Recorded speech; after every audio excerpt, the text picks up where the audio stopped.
Hi, this is Keith Curtis with Things I Have Discovered. In Matthew 7, Jesus said, "Many will say to me on that day, 'Lord, Lord, have we not prophesied in your name, cast out demons in your name, and done many wonderful things in your name?' But then I will declare to them, 'I never knew you. Depart from me, you who practice evil.'" In this startling statement, Jesus is obviously speaking to those who call themselves Christians, and yet he said, "I never knew you." More important than all the things we can do, Jesus wants one thing from us: a relationship.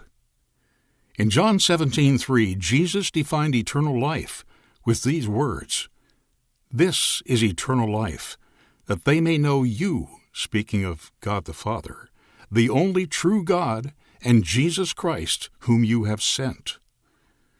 So here's the question: how do we know him? Well, how do you know anyone? The answer's really quite simple. We spend time with him.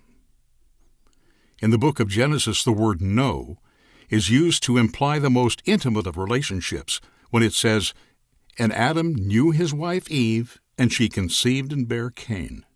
And again in Luke 1, the angel tells Mary, "You will conceive in your womb and bear a son, and shall call his name Jesus." To which she replies, "How can this be, since I do not know a man?"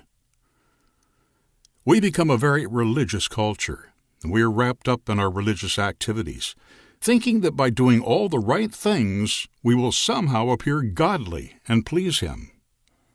But we need to consider how Jesus demonstrated his love for us.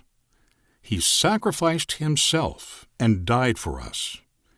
And in Romans 12:1 and 2, we find out that we are to present our bodies a living sacrifice to him. And we are not to be conformed to this world, but to be transformed by the renewing of our minds. And how do we do that?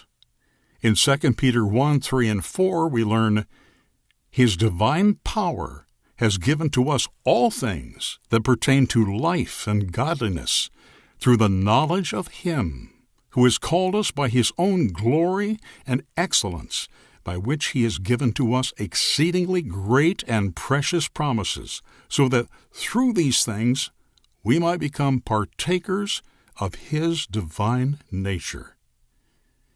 Many young couples have discovered that it's not about the things they do together so much as it is about just being together and getting to know each other. The Lord loves you and just wants you to get to know him. It was that relationship for which he gave his life. And in doing so, we'll discover that many of the things we used to do to gain his favor, we now do just because we love him. And we want others to know about his love too. With Things I've Discovered, this is Keith Curtis.